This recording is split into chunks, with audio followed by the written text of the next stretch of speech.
Today on the show, it's Shirtless Sith Sunday. Buckle up.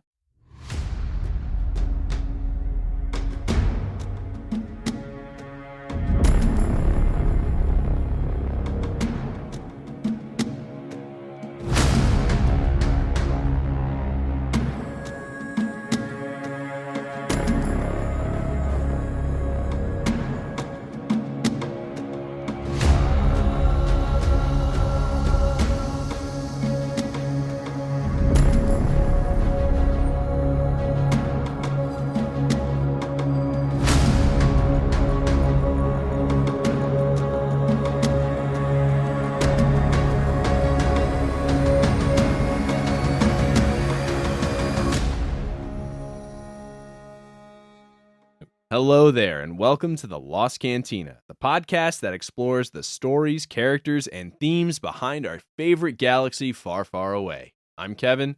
And I'm Connor. And today we're going to be talking about the ACOLYTE, episode 6. That's right. We're one man down, unfortunately. Jaden couldn't join us this week. He had some other obligations, but we're going to soldier on. You know, the show must continue, I believe, as they say.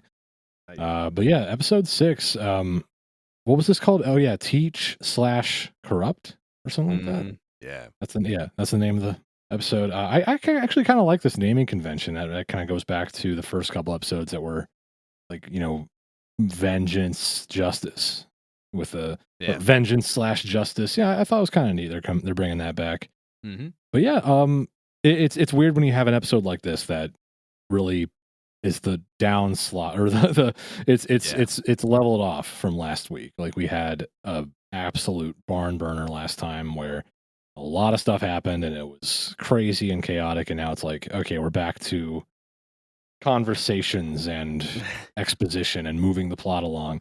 But you know, the roller coaster can't go downhill all the time. It has to come back up eventually. So yeah, that's where we're at.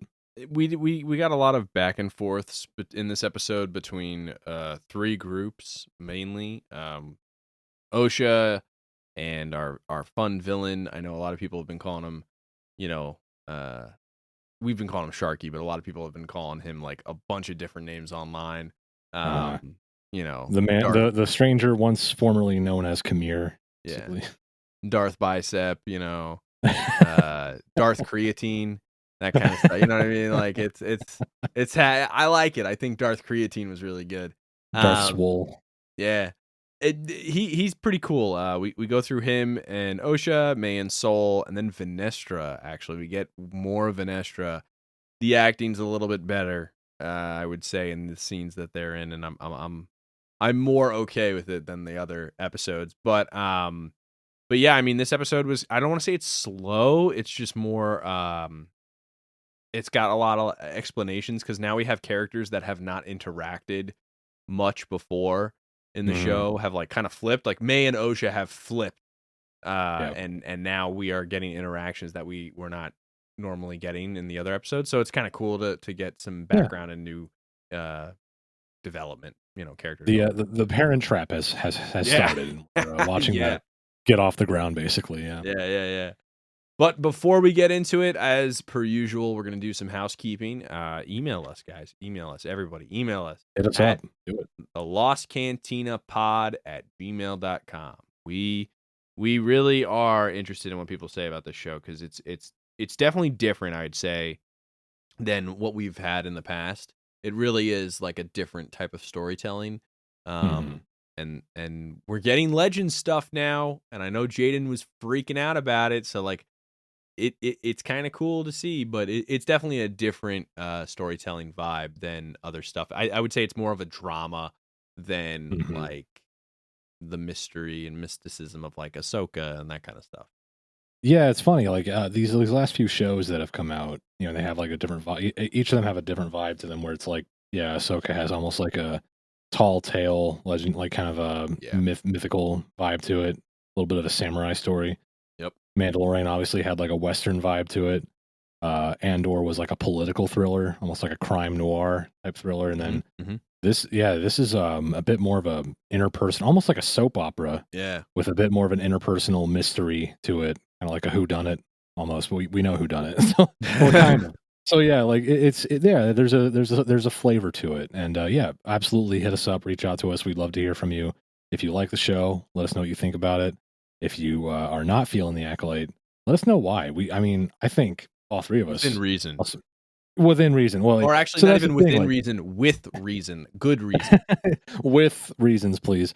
Because I think, I'll speak for Jaden. He's not here, but I think all three of us are hungry for, perspectives that, if you're not feeling the Acolyte, tell us why. Like, explain to us what specifically you think is bad about it. Because I don't know. Generally, a lot of what I hear is just noise about Yeah. like breaking canon. Like, well, how though? Or like it's woke. Like, what the fuck does that even mean? So yeah, stuff like that. But no, anyway, you know how to reach out to us. Don't be shy. And we're going to start our breakdown of episode 6 of The Acolyte here in a minute. Really quick, spoiler warning. If you haven't watched yet, we will be getting into the nitty gritty. So that's your spoiler warning. And also, we're going to take a quick break to hear from our sponsors, but we'll be right back. So stick around.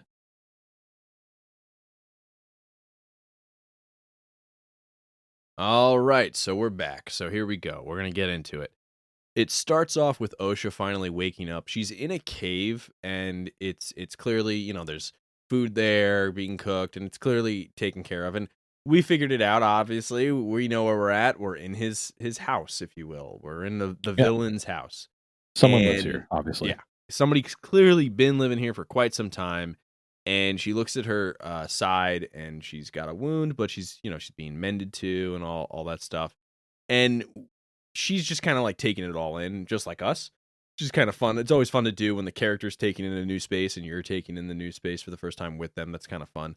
And she sees these like really this weird animal. It's like a strange, it's like a mini elephant thing. It was like an anteater duck almost. It was adorable.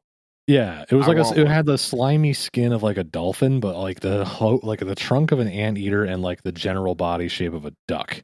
It was cute as fuck. I want one.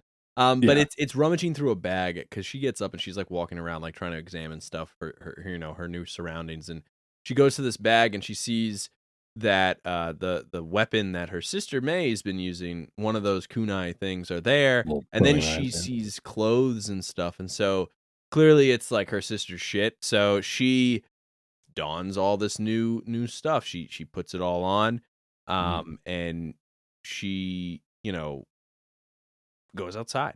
She's just like, fuck it, I'm gonna go outside.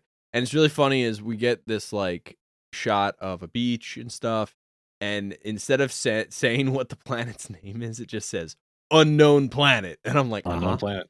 Okay, cool, unknown planet. It seems a little convenient, but okay. I know, right? Yeah, and it looks kind of. I mean, I guess this was filmed in Portugal. It still kind of has some really cool reminiscent of like what they filmed in Ireland with like Luke Skywalker and Rey. That's what I thought. I was just like, I immediately thought this looks a lot like Octo, the planet that Luke hides out on. Like, yeah, I was like, this really reminds me of Octo, and like, I really doubt it is. It's almost there's almost no way that this is where we're actually. It would be fucking cool if they. Tied it would be cool. Like that'd be a huge tie-in. Like, oh, this is where Force users go when they don't want to be found. Yeah, right. Yeah. But yeah, so she's looking out in the distance, and we see a ship on a small island across from the island she's at. So she's basically on an island. She's stuck. It's ocean all around, and we see her captor, Sharky, Darth Bicep, Darth Creatine, whatever.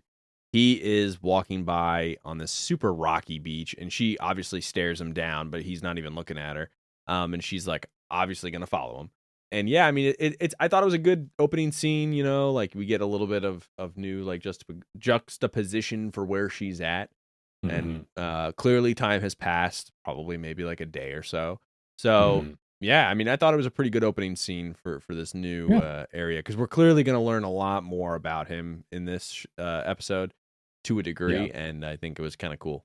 Yeah, you can tell. Yeah, the pace definitely like it slows down to something quiet and contemplative, and this is a breather of an episode where you're catching your breath from the last time. Like, okay, well, what's funny though is like it's also faster than the other episode.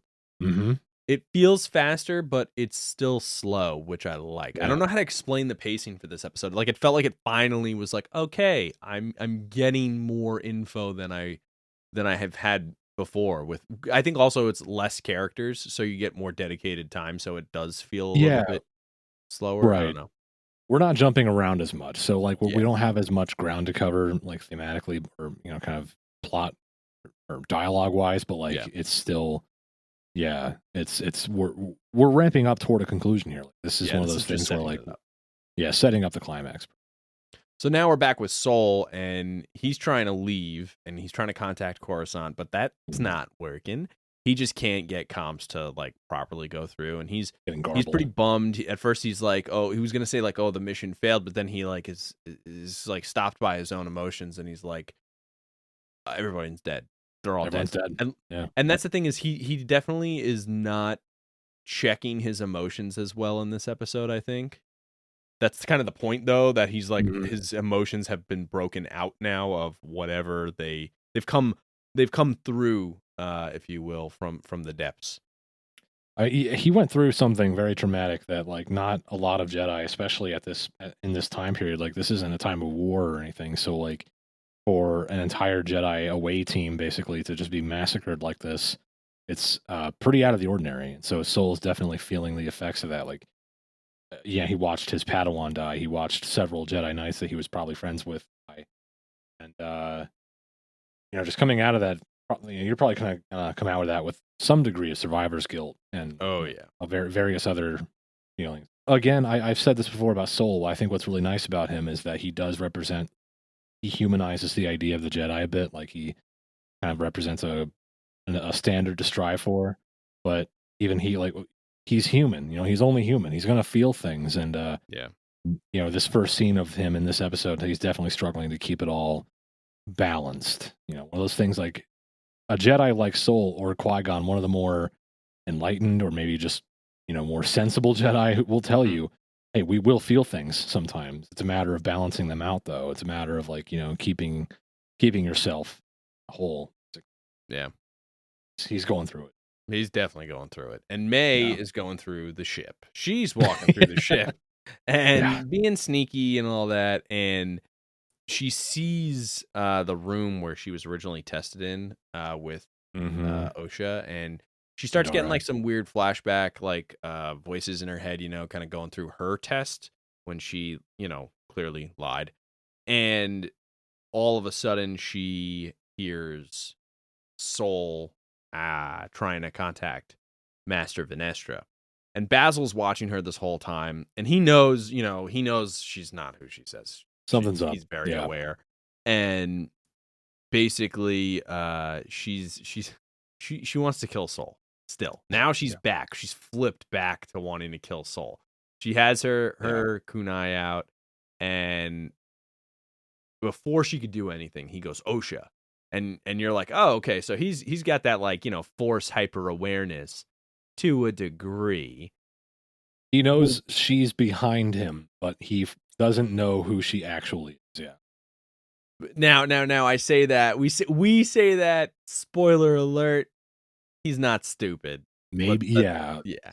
The ruse doesn't last forever. Thank God for that, by the way. Yeah, and it's the tattoo has nothing to fucking do with it. Just that was misdirection, and I'll take it.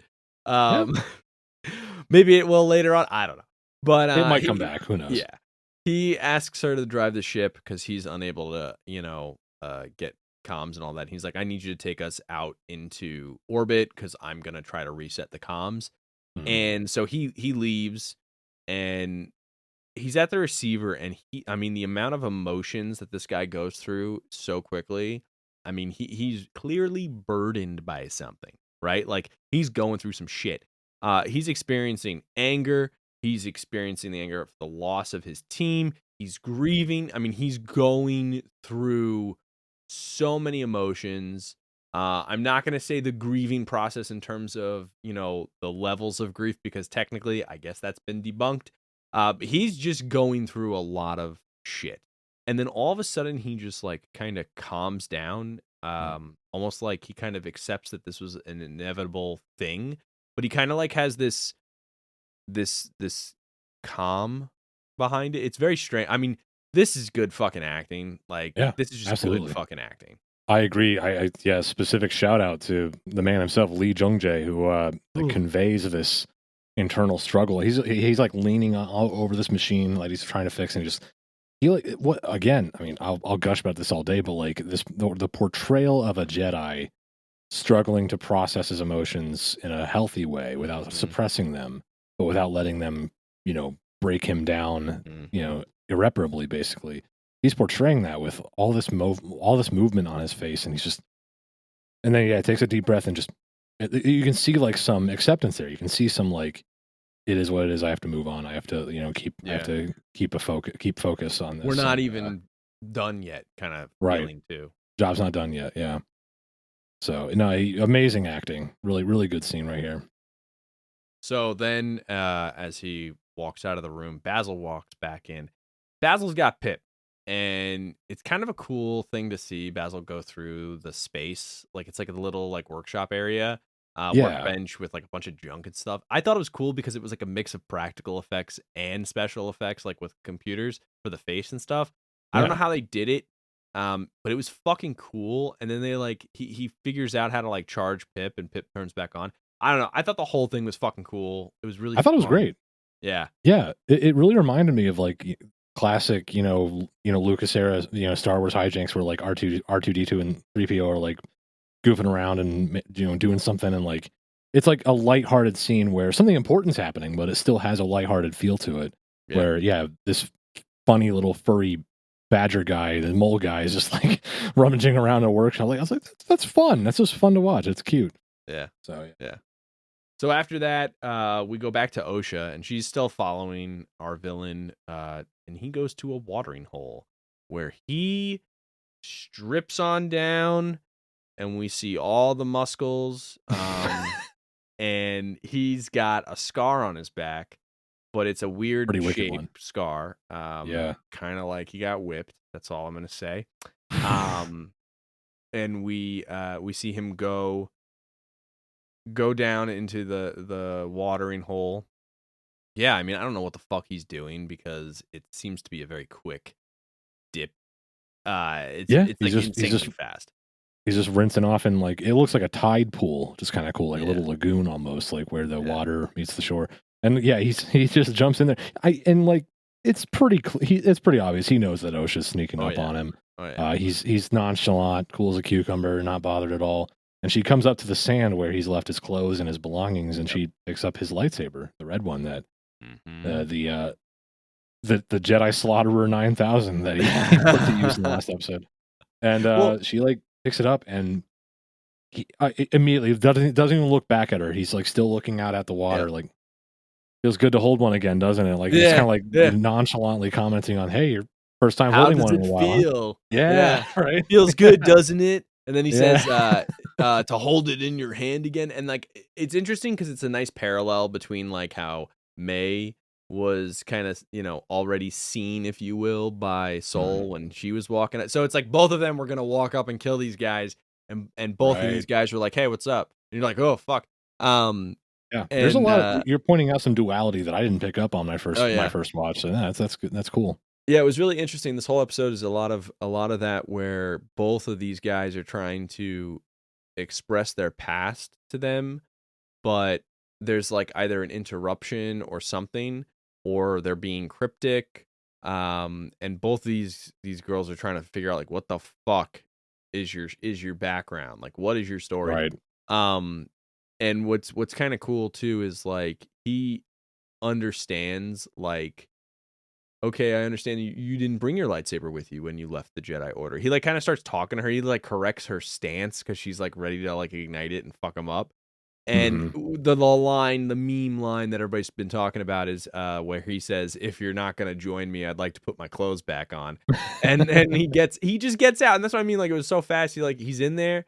He goes all the way to the end. She's like about to get him, and he's like, "Oh, okay, I'm gonna get out now." And it's like, wait, what? And it's really funny as he gets out, and like clearly she like looks down, and you're like, all right, I see what you're trying to do here. I mean, the dude's shoulders are fucking crazy, but yeah, I get it.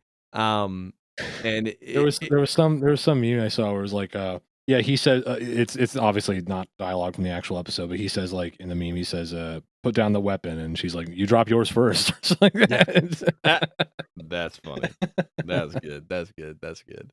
Yeah, so he basically like he almost like reads her mind, but he doesn't. He explains to her before, or at the end of this, he explains to her that like, her emotions are letting like anger and stuff are letting it making it just easier for him, letting him like in, if you will, to her mind. He's not necessarily reading her mind, but he's like kind of understanding her a lot better because he kind of like starts rattling off things like he kind of goes through the process of like killing him, where he's just like, okay, is this justified to kill me now that I'm unarmed?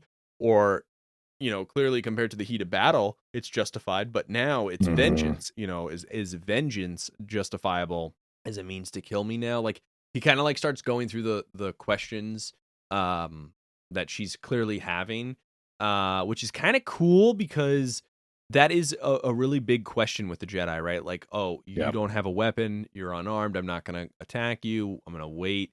And I just think like that's kind of a really nice question and a distinction between like Sith and Mhm. Jedi. And I think just in general, like not even just those two dualities of, if you will, but like everybody too, like, right? Like, do your parents are like, well, I don't want you hitting first, or, once they hit you, fuck them up, or like stuff like Right, that. right. It's similar to that. Yeah, it seems like Sharky, Kamir, or whatever, his whole motivation against the Jedi are like it's almost like finding a loophole in the philosophy. Yeah. The philosophy of the Jedi being that you don't, if you have to take a life in the heat of battle, then that's make it so that that life ending is on that person, not you. Like they've kind of chosen their own Mm. end when they raise a weapon against you, You which can't be is, blamed. It's not your fault. Deflect it. yeah, like, well, if you try to kill a Jedi, you've kind of, sorry, buddy, you played a stupid game and you won a stupid prize. But like, if you aren't armed, then yeah, the philosophy is you can't kill someone who's unarmed. But like, I think what Kamir's whole point is, like, by training an acolyte to kill without a weapon, Mhm. it's kind of like you're showing the Jedi that they're deluded and they're naive when they think that you can't be a threat without a weapon. So I guess Mhm. it's kind of like shaking up the whole worldview, shaking up the philosophy. Like, you think you have shit figured out. Well, guess what? Now you don't. So like, Well, it's also now think of that with May. How mhm. May has been killing these Jedi without weapons, right? Like it's kind of like the lightsaber means fuck all, okay? And I think that's what they're also showcasing with these fights being less lightsaber fights, right? Like we're getting like a lot of that hand-to-hand combat. And you think about how Yord died. Yep. Yord wasn't killed by a lightsaber. He just had put bare hands on his head and cracked his neck. And like, yeah, so it Yep. is again challenging that notion of like, oh, I can't strike you down because you're not armed. Like that. That fucking doesn't matter. He Yeah. just killed a guy with his bare hands. Like, Yep. so yeah. I think that's yeah. We're getting like obviously we're getting a scene here of Kamir planting the seeds of doubt in Osha. Like Mhm. the Jedi aren't, they don't deserve your respect or your worship. Like, and he expands on this later, which we'll touch Yeah. on later. But he's already like laying the groundwork of getting her to Mhm. question what she thinks she knows, basically.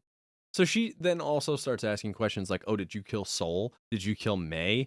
And he answers and he's like, "I didn't kill them. I didn't kill them." And he then says that he finds it interesting that she asked about Soul first instead of Hmm. May.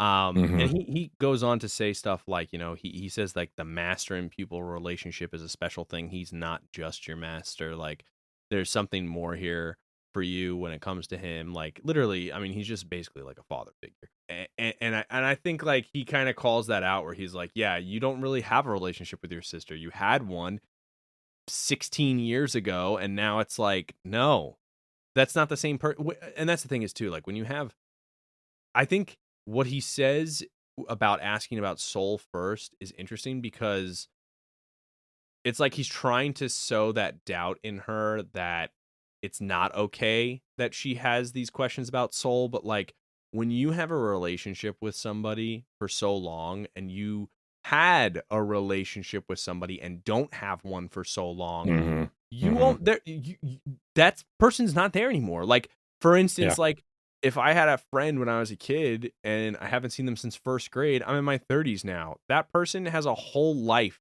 that I don't know about. They have a whole, upbringing and personality that's been molded by partially by their, experiences that I don't know about. So like that's not the same person. So like I Right. don't have a relationship with that person, you know? So I think for her to have a relationship with Soul, like, yeah, she hasn't seen him in a little bit, but she clearly has, it's been more time with him and less time away from him than May. And also more formative time spent with Exactly. him. Yeah. Like the memories she has with Soul are more important to her than those of the ones she has with May. And it's like it comes back to like that old saying: the blood of the covenant is thicker than the water of the womb. So Yeah. like your family ties come second to the people you actually choose to be close with. And Yeah. again, yeah, just Kamir, Sharky, whoever, just like continuing to try to fuck with Osha's mind and get in her head. And like, what did Yord say before he bit the dust? He gets in your head and stays there. He's very manipulative, Yep. which par for the course for Oh, yeah. Darksiders, Sith in general. Yeah. So now we go back to May, and she flies the ship up, and we dock with a second half of the ship, which I thought was really fucking cool. That was cool. Yeah, it's like the Yeah. hyperspace ring that Uh-huh. Obi-Wan uses in Episode 2. Yeah. Yeah. Clearly a lot older. It's just like a Yes, and backside of the bigger. ship. But it's fucking cool. These ships are really old. Like they look older. They look Mhm. very futuristic still, but they have this like weird I want to say like rustic, but I don't even like the term rustic. I want to say like more Yeah. metallic look. Yeah, it feels like a little bit retrofuturistic Yeah. almost. And Yeah. that's kind of the High Republic vibe. Like things just look more ceremonial back Yeah. then. Yeah. It's cool. And then Soul comes in and he kind of gives her a hug, which is weird. I think he was like I think he was just trying to gauge her a little bit better. I don't know, but it was just like he gives her a hug and thanks her for like saving them and all this other stuff. And Yeah. he explains that May was corrupted, right? Like he corrupted her and stuff. And he then begins to apologize.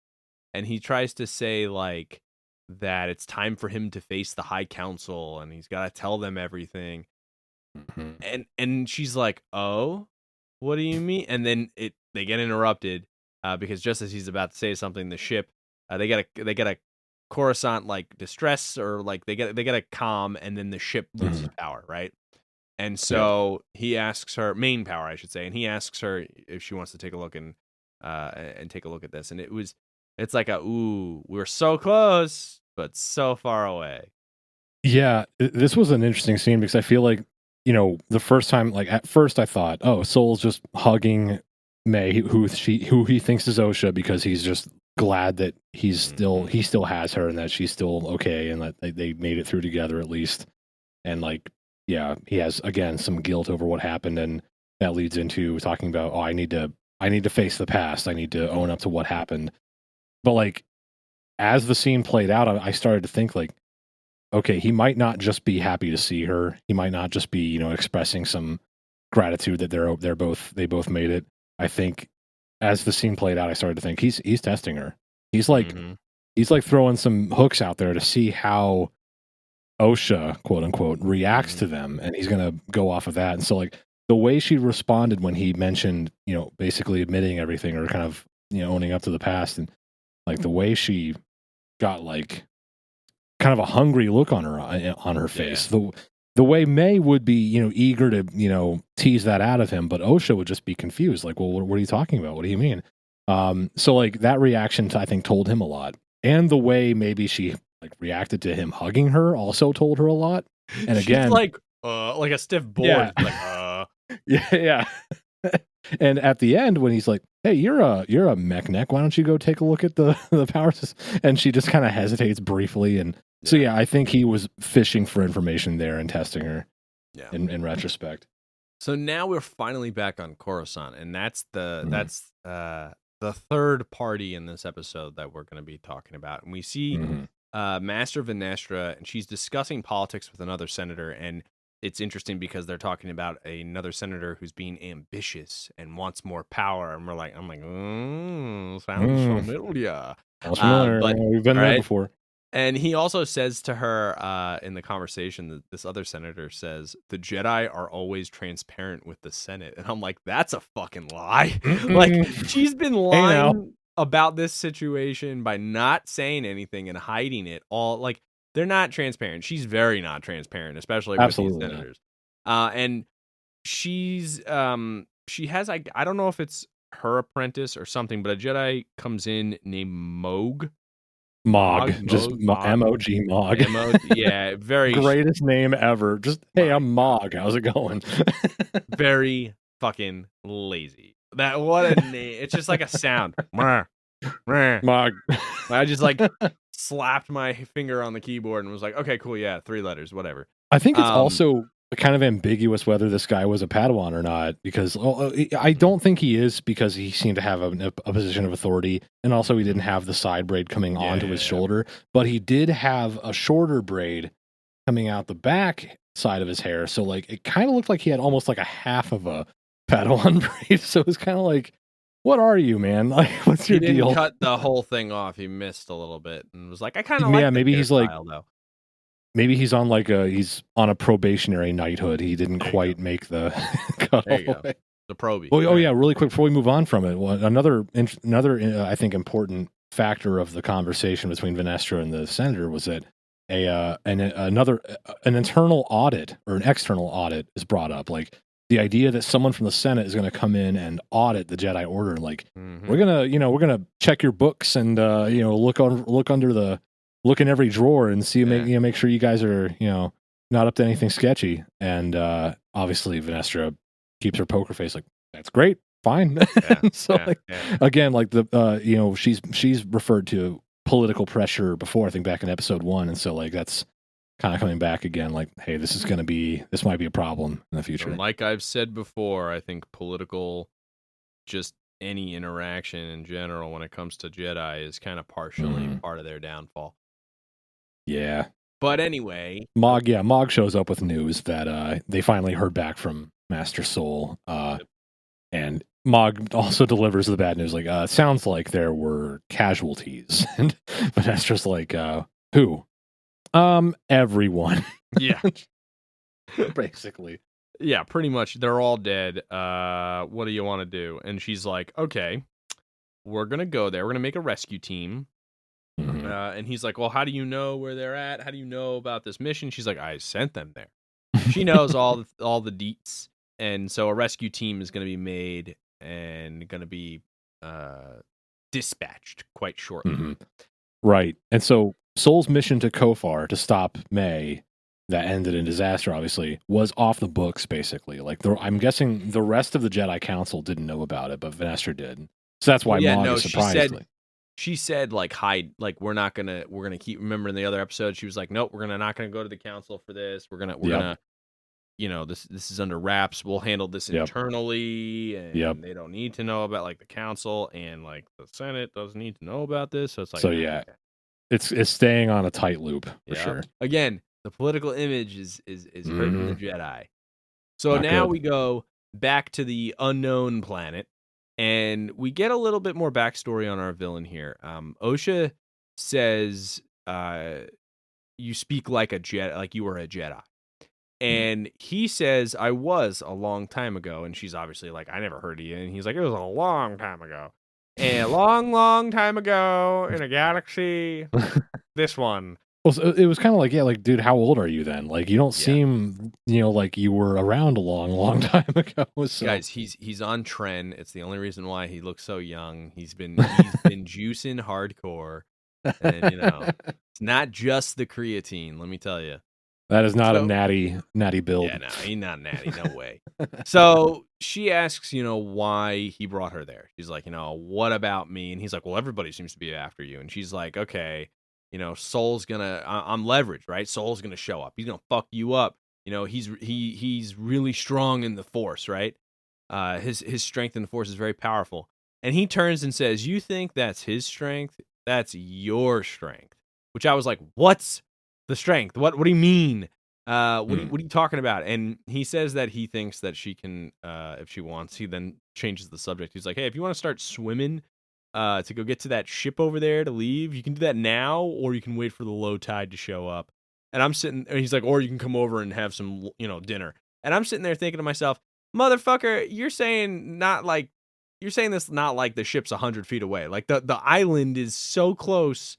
The seas ain't that bad. I mean, there was like a trail of rocks that were, I was like, that seems like a doable swim for someone. I think he was just kind of trying to add the invitation to leave if she wants, but clearly the curiosity is gonna win, and he kind of knows that. So I was like, all right. Yeah, he was definitely doing the like waving to the door, like you're free to go whenever you want, but you don't have to if you don't want. And So you like, don't yeah, want laying to. it on thick. Yeah. You also saw me butt ass naked, and I think you know what that means. Hey, if you want to stick around for that, you know, that's up to you too. Yeah, God, I will say I don't necessarily think that scene had to fucking happen. Like, Yeah, I just, it's a little weird, a little out of place. Like, hey, well, then again, though, I will say I'm fine. Like, I think Star Wars has always needed more nudity, so I'm glad that like we're at least trending in that direction. I agree. Star Wars, I will die on this hill. Star Wars should be horny. It should be a horny place. Full on Absolutely. naked lightsaber battles. That's what we need. Yeah, I'm into it. Let's do it. Full on Schwartz battles. So after that, we go back to May. And May walks into, I guess, a power room or something, wherever she's gonna go check on everything. And Bix finds her, and he tries to fuck her up. He's like, "Yeah, I'm gonna fight you," and he like steps on her foot, and she's like, "Bro." Oh, you mean Basil? Oh, Basil. Sorry, not Bix. Yeah, Basil. Basil fights her. Why did I say Bix? Basil fights her, and it's not even a fight. He just like grabs her leg and then like stomps on her foot, and she's like, "What the fuck?" And then Pip is there. It was so funny. It's so He's funny. Like trying and he runs away. He's just like trying to arrest her. Yeah, he just like stops on her foot and then is like, "Rah!" and then runs away. Like, it's like, what the fuck is that gonna do? And then she sees Pip, and Pip just looks at her and just sprays her in the face with, "I don't know, I don't want to know." And she Oil, I hope. Yeah. And she gets pissed, picks up Pip, and then she's like, "I'll just fucking factory reset you." And this is a big bummer because she does it. And now Pip has zero. She finds a body for him, and Pip has zero personality. His lights are not white. Lights are green. Or not green. Sorry, what the fuck? They're red. Red, I think. Yeah. Wow, evil. Just deletes him pretty much. And it's fucking bullshit. I hate that shit. To me, I think like I know we've been talking about doing those episodes on droids before, and we haven't been able to because of this show, which is fine. But like that, like I don't know, man. That shit fucks me up. Losing that personality. I mean, personality is everything. You know what I'm saying? You get a pet, and the personality is what makes it.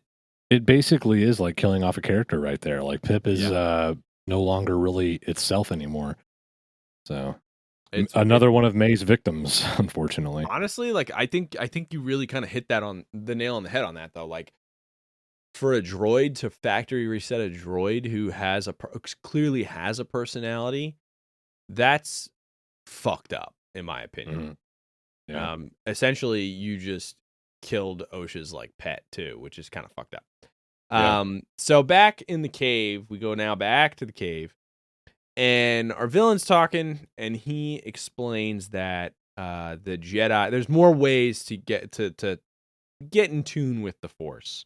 And the quote I wrote down too is really good because he says, "The Jedi teach there's only one way to access the Force, and if you don't do it their way, it fades. But there's another way. Below the surface of consciousness are powerful emotions: anger, fear, loss, desire."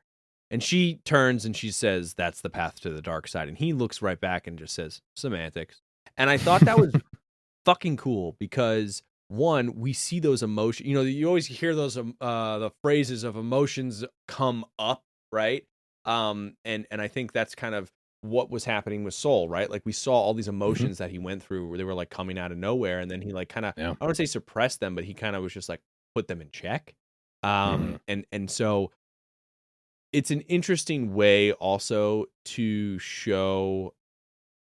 explain that there are just different ways, you know, to understand the Force besides just the Jedi way, and how the Jedi almost have this like monopoly on the Force in terms of it's their way or it's wrong, rather than exploring that yes, there are multiple ways to get in tune with the Force. Some of them are dangerous. They again way back to some other episodes I had with you guys about like talking about like, you know, the Force is vast and it has a lot of facets to it, and Mm-hmm. to say it's taboo, to not do that, I think you're kind of asking for people to go through those sometimes, to try it because it's taboo, and it's just a lot of how we've now experienced the Force and like talked about how there's just so many different ways, and the Jedi just like they really again they just monopolize the fucking thing. I if I was going to offer a soft defense, I guess, like the reason the Jedi teach what they teach, I guess, like, and of course over the centuries, over the eras of the Republic and the Jedi Order, like it obviously gets a little too dogmatic, a little too rigid. Obviously toward the end of the the prequel trilogy, they have a lot of blind spots and a lot of areas they fall short in. But I guess I would say the reason that the Jedi teachings became what they became early on was that when I think Soul would tell you, most sensible Jedi masters would tell you, yes, of course you have these emotions, loss, grief, sadness, anger. They are normal, they are natural, and it's normal to have them and process them, but they cannot be the center of your power. They can't be the source of your strength, because that is basically a pathway to irresponsible use of your strength. And that's the pathway that most often victimizes others. Because when you fall to the dark side and you use, you channel your anger for your strength, like that's usually when innocent people get hurt. And that's kind of like the Jedi's calling, is to protect the innocent and advocate for the responsible use of, the use of the Force, basically. So like I think the saga of the Jedi in general throughout all Star Wars media can be summed up by basically good intentions that fall short or get twisted along the way. And I think in Kamir's experience, which we'll find out more about, what he's been through and why he thinks the way he thinks, I'm sure. But I think a lot of it has to do with, just basically being shunned and being told, maybe not explicitly, but being told in some way, like you can't live the way you live, or you can't think the way you think, or like your existence is a threat to the established dogma of the Jedi Order, so you have to go. And if that's what became his internal kind of narrative and his motivation, like that will lead to a Sith master, basically, living the way, doing what he does, basically. And I will say, not to get too crazy personal, as somebody who is currently going through grief, I lost my cat recently, like literally 2 days ago. Mm-hmm. I think it's interesting to hear about like how the Jedi talk about grief and these emotions, for instance, because if you are ruled by it and you let it take control of you, you won't ever get out. And that's the thing, is like they always focus on these, what I don't want to say quote unquote negative emotions, because I don't necessarily think that there is such a thing as negative emotions, because it's like you're allowed to feel how you're feeling in the moment, right? Like you're allowed to be sad, you're allowed to be angry, hurt, all those things. I think it's more of those are emotions that are known to be a little bit harder to I don't want to say regulate, but more to understand and to process, and then also they are harder to get out of, because once they sink in, it's very difficult to crawl back up. So I think that's part of the thing, again, when they say let these emotions come up, right? Like it's kind of that thing, like where he says, the Jedi teach a consciousness almost above it, right? And I think it's more of like it's your awareness of it is above those emotions. That's not necessarily a bad thing. But I think it can be misinterpreted as like, no, you can't have that. Yeah. So. I find it very interesting. It's really cool, actually, how often the mythology and the lore of Jedi teachings like bleeds over into real life emotional intelligence, basically. Like the way the way I heard it explained once, that I find very helpful and very insightful, is that grief is like, I've been through grief. I lost my my mother died of cancer about 12 years ago, and back then I had to learn the hard way that like grief is one of those things where it's entirely normal and okay to feel it. It's one of those things, like it's a feeling you can sit in and like visit with and kind of like take your time with to process it, but you can't build a house there. Yeah. it's one of those things where like you're gonna have to you can't coexist with it all the time. You're gonna have to eventually find a way to compartmentalize it, process it, put it in its place, like put it in a box so that you can take it out and visit it when you need to. Like don't ignore it, don't act like it's not there, but you have to build a life around it. You can't build a house in it. You know what I mean?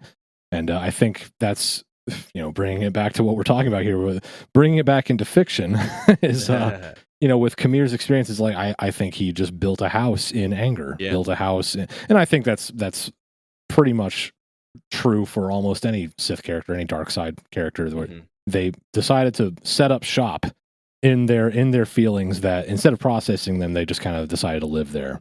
Anakin built a house in fear. He built a house in his fear instead of moving through it and processing it. So no, it's I think it's really cool how this show brings up a lot of these thoughts in the audience like us. It triggers a lot of thought, and how do you process your feelings, and how do you make them work for you? And I also think too that like with Soul in like the first couple episodes where he's talking about revisiting your past and like trying to look upon it, right? Like he is very open about like there's nothing wrong with doing that. And like you have those emotions and you have those memories, and that's a good thing. And you should always look upon it, whether it's good or bad. And I think like this character, this villain is latched onto that to a unhealthy degree, because we find out they will talk about their past quite often, and that's clearly the reason why they are the way they are. Because after this, Osha calls him out, and she's like, you killed my friends, you killed Jackie, you killed Yord, and he gives like an explanation each time of like, oh, the person who wanted to frame you for murder, the person who wanted to do this, who wanted to do, or you're not frame you for murder, but turn you in for a crime you didn't commit. Right. And he kind of flips that narrative on the perspective head and says, I was just protecting myself. I was killing Jedi because they were a threat to me. They threatened me, and so I was just, trying to survive. Granted, I distinctly remember him, hitting first. I don't know if they didn't even know he was fucking there. So like, also like he was there almost explicitly to kill Kelnaka. So like, it's kind of like they were there to protect their friend, and he killed their friend. And when they tried to arrest him for killing their friend, he killed them. So it's all very circular, and it's a bullshit logic gap that he finds himself in. Like, well, I was just defending. Like, yeah, okay. Like, and don't forget, every villain thinks they're in the right. So it's exactly, not, yeah, right. So and like this all started because May killed Indara, and like that was unprovoked. She didn't have to go out of her way to kill Indara. So yeah, it is a cyclical like eye for eye thing that to his credit, he's just pointing out like, hey, like it wasn't explicitly just me starting it, I guess. Yeah. So. But then he claims like Jedi relationships are kind of broken, right? And he says that they're one-sided. And he asks her, he says, why do you love people who can only go so far, who can't go as deep as you can? And I think that's a pretty good way of looking at it, where he's just like, they really can have a relationship, but only to a certain degree. And you're trying to give everything to them, and they can't give that back. And he's like, why even bother?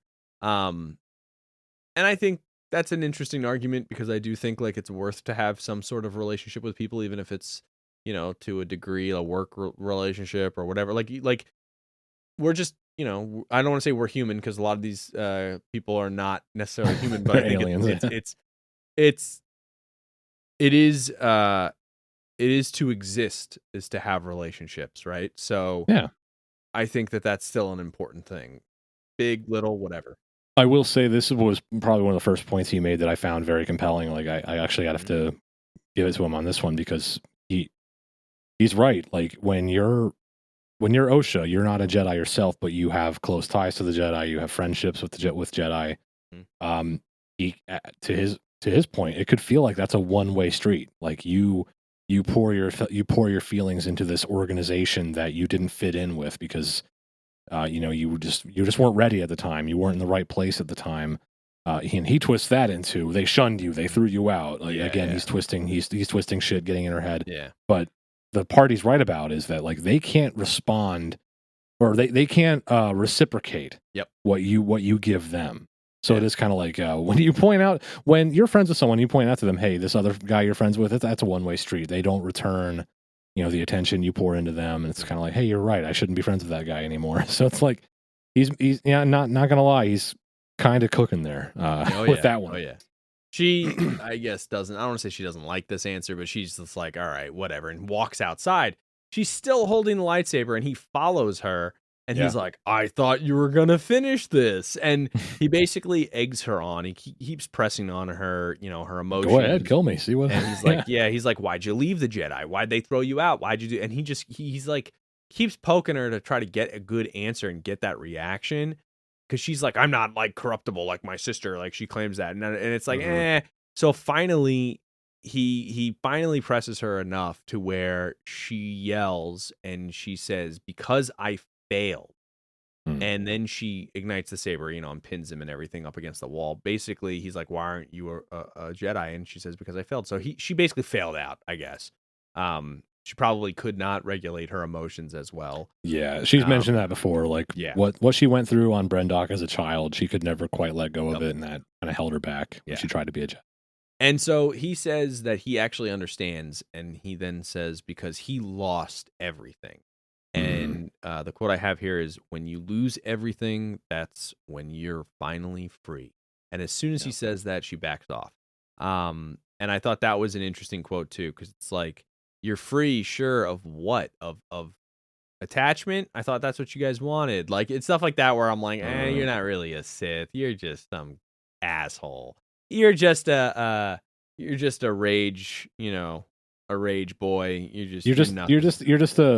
You're an anarchist baby who didn't want to have a bedtime. Pretty much, yeah. Like, once you lose everything, there are no more rules anymore, basically is what he said. Like, you can do whatever you want. Like, no one, you're free of obligations, you're free of responsibilities, you're free of, rules, basically. And then, coincidentally, after this is said, we cut back to Coruscant and we see Master Venestra. And they're walking into the same docking area, and they say, they're going to go with. And Mog is like, wait, what do you mean? You're coming sure? And she's like, yeah, I'm going to go. And he's like, oh, you always get sick on hyperspace. And she like gets pissed. She's like, I don't get sick. I just find it very uncomfortable. Hyperspace is unsettling, like stuff like that. And she insists that she's going to go with them because this is like a personal mission. I think also she's like, this is off the books. So she's like, I got to go. I got to see this through. So I thought that was kind of good. But back on the ship now with Soul's calling out still to May, and he's saying, how he's bummed.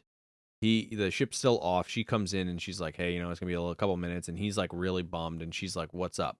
And he goes, well, I couldn't sense the true intentions of this guy. Like, even when we saw him prior, like I didn't even know like what his deal was. I should have been able to understand this. And she's like, oh, maybe that's okay. Maybe it doesn't happen all the time. You can't always sense something, and basically she starts acting a little sus, and he kind of looks at her. And he says, well, I actually found him this time, and because he knows where he is. And then he kind of looks at Pip, and he says that he notices how she, as an Osha, interacts with him. And he's like, it's a droid. And he goes, but you show love, right? Like you love a droid, even though if it's just a machine. And she said that there was, she's always been like that and stuff. But when it comes to being a Jedi, she says, I had to lose a lot of myself in order to become a Jedi, which I think is the complete opposite.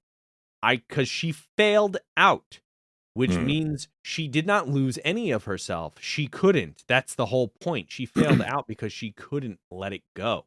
Yeah, I think this is May commentating on like what she actually thought of the Jedi, and like her feelings about Osha leaving to become a Jedi. She was so hurt by it. Like, why would Osha, like, she's still struggling with like, why would Osha do that? Why would she sacrifice her sisterhood, her heritage to be a Jedi? Like, this is what she thinks Osha did. Yes. This is what she thinks Osha had to do to be a Jedi, when like, she has it completely backwards, basically. Yep.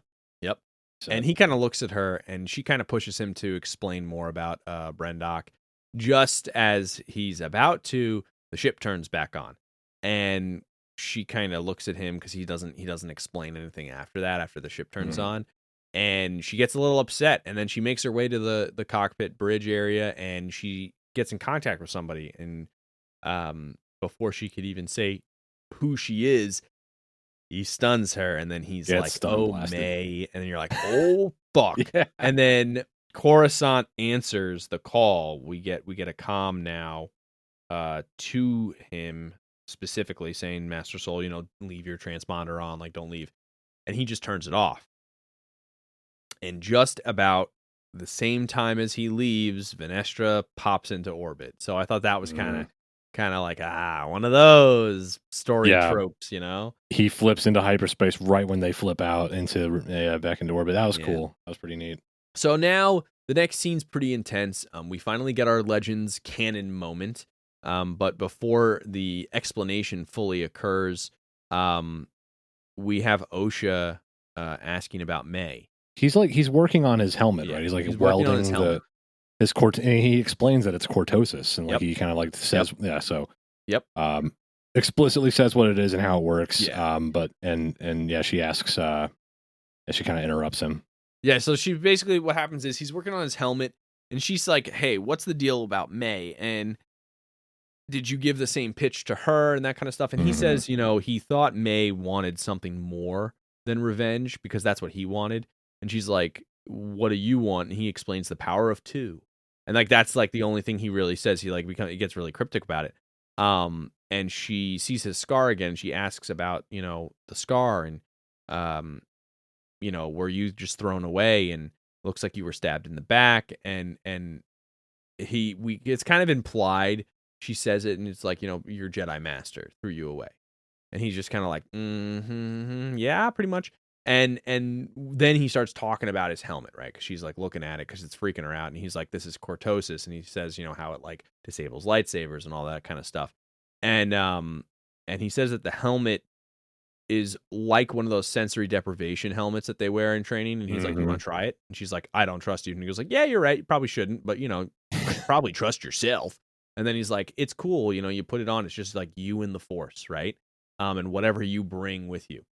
Which I thought was pretty cool. So basically, this is a reveal that when he defeated and killed all those Jedi back on Kofar, he couldn't see, or maybe not even hear. Like everything was just, he was sensing everything around him at the same time, blocking anyone from being able to read his thoughts. So I will say we get a view.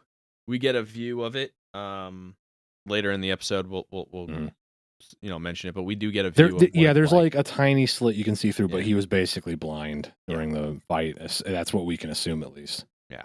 So now back with Venestra and crew, they're inspecting all the deceased bodies. We see everybody's dead, and we go back to their bodies, and you're like, ugh. And she says, what happened?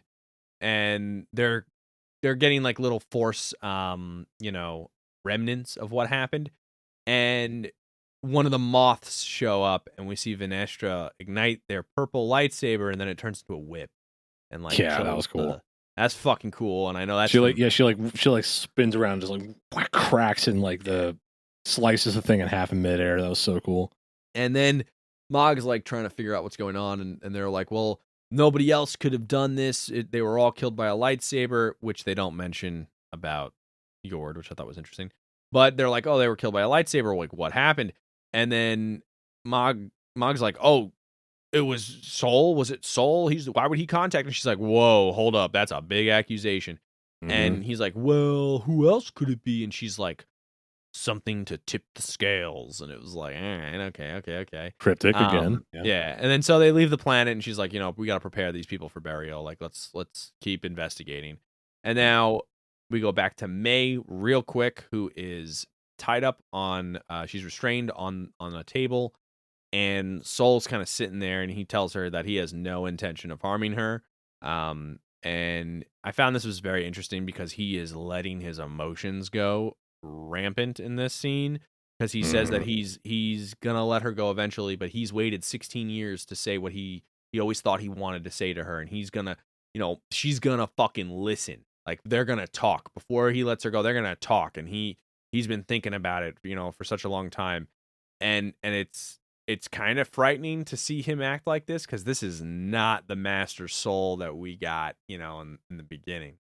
He's digging up some old demons right now, like Oh some yeah, skeletons in his closet are coming out right now. This is getting serious. he's pissed and Yeah. upset and scared. I mean, he's going through all of those difficult emotions to handle, and I'm Yeah. worried that we're gonna see him kind of get stuck in them by the end of this. I really am worried that we're gonna see him really not be able to get back.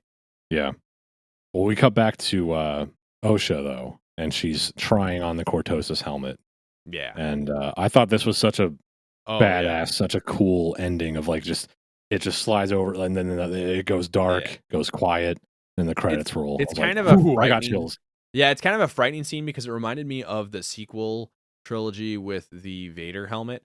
I Yeah. know the um, music that played in the previous episodes. You hear Kylo Ren's theme, and that was apparently very intentional. And I think this is kind of similar because she's examining the helmet at first. She's like kind of just sitting there looking at it, and then she Mhm. like looks behind it, and you see a vein of Cortosis in the cave wall. So clearly he Mhm. made this here. Like Yeah. he made this here, and mined it himself. And so when she puts the helmet on, like you said, like it just gets silent and you just hear her Mhm. breathing, and she's like kind of scared, and then they zoom in on her actually wearing it. It's the helmet is big deal. Yeah. But yeah, that's the end of the episode. So cool. Yeah. Again, like a bit of a slow burn, a little bit of a, conversation heavy, exposition heavy episode, but like some important things happen, some cool things we're moving forward. So yeah, really nice. Before we move on with our final thoughts, we're going to take another quick break to hear from our sponsors, but we will be right back.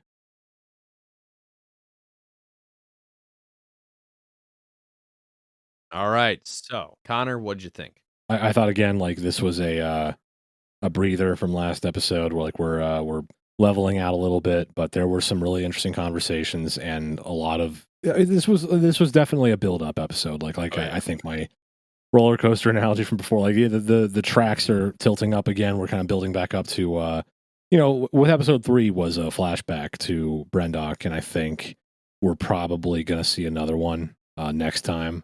Oh yeah. If I had to guess, I think we're going to see what really went down that fateful night when Osha and May were separated. And I think you had a good point earlier. Like we're starting to see a bit of a dark side of Soul. Like this is Mhm. something that's coming out of him that he's not proud of at all. He's ashamed of and guilty about. And I thought, if we're going to see what I'm expecting to see next episode, then I think that means the foreshadowing of Torben's whole deal and what we've seen this episode and what was referred to in this, the last few episodes.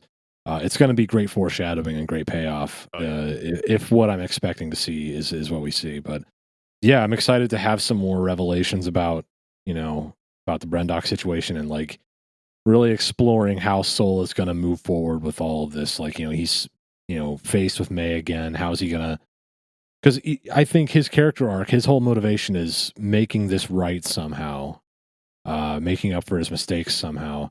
And yeah, I'm excited to see how that all develops from here. But no, yeah, this was a good one. Yeah, again, I liked this the scenery, the setting was great. The unknown planet looking a lot like Acto from episode 7, 8 Yep. was really cool.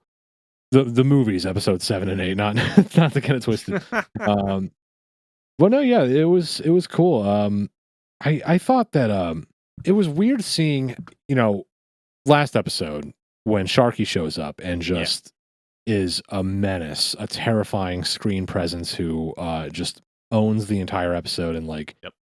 gave you chills. Like he definitely he had like almost like a two-faced moment here where he's kind of turning the other cheek and being a little bit more charismatic Yeah. and manipulative in a less direct way. So again, still like very compelling villain. We're just seeing a different side of him here, and it's cool how he like as a character he's still keeping me guessing. That's what I took that away from him this episode. Like I'm still not quite sure what he's going to do next and like where he's going with this. Obviously I get the vibe that like he's kind of given up on May as an acolyte, but he's or as his pupil, but he is has his sights on Osha now. Like, oh, maybe you're a kindred spirit here. Maybe we can. This is do the something one together. I should have been corrupting the whole time. Right, Yeah, right. yeah. But no, it was cool. This definitely had some meat on it for like I said, like a breather episode. But what did you think? I think it actually was a lot more in depth than I originally thought when I first watched it, because I watched it twice. I really do think that the conversations, how as short as they are, I think they were very insightful on just the Force, and not even just the Force, and more of like what the Force can be for somebody based on their emotional state, but also based on how they view themselves and how they not just interact with others, but interact with themselves, right? This episode was like a mini therapy session, I think, like for both of the characters here, with Soul and for Osha. And I think it was kind of insightful to see one of them, actually both of them, kind of have to experience these emotions and what they do with them. Obviously I think Soul's a little bit more experienced, but I think God, I fucking love this guy. He's so good. I love his acting, and I just like to view how he's going through what he's going through. Same. Yeah, I really like don't that. get to really see that. I know we've said it already, but we don't get to see that. And I think this is really interesting. I really think that the pacing too, I think the fact that we've had less amount of characters to follow at the moment is a better thing, because we're now finally getting more time with these people, and they're finally fleshing out more, and I think that really makes it more of something that I have an investment in, and I'm starting to really understand them as who they are. So I am enjoying that. So I guess it's a good thing he just fucking, murdered everybody. But yeah, I think it's nice to start getting some background into who he is, because I am so fucking curious. Like, I need to know this guy's story. Like, I want to know about what happened for them, but now I'm more curious about him, right? Like, Osha and Meg, okay, cool. I get it. They're the main characters. But this guy, I gotta know his shit, man. I think there are some parallels that will play together well. Like what happened to him and what happened to them. It's going to be thematically similar, I think. Yeah. But other than that, I mean, I like the episode. I enjoyed it. It was the calm after the storm, but I feel like there's another one on the way. Oh yeah. We're not out of the woods yet, for sure. Well, I think that'll about wrap it up for us. We hope you enjoyed this episode, and if you did, please take a second to rate and review us on Apple Podcasts or wherever you get your shows. It really helps us grow our platform. And if you'd like to reach out to us, once again, Kevin, how can the good people get in touch with us? You can reach us at thelostcantinapod@gmail.com. End of stuff. Don't be shy. Don't be a stranger. And with that, thanks for listening, and we'll catch you next time.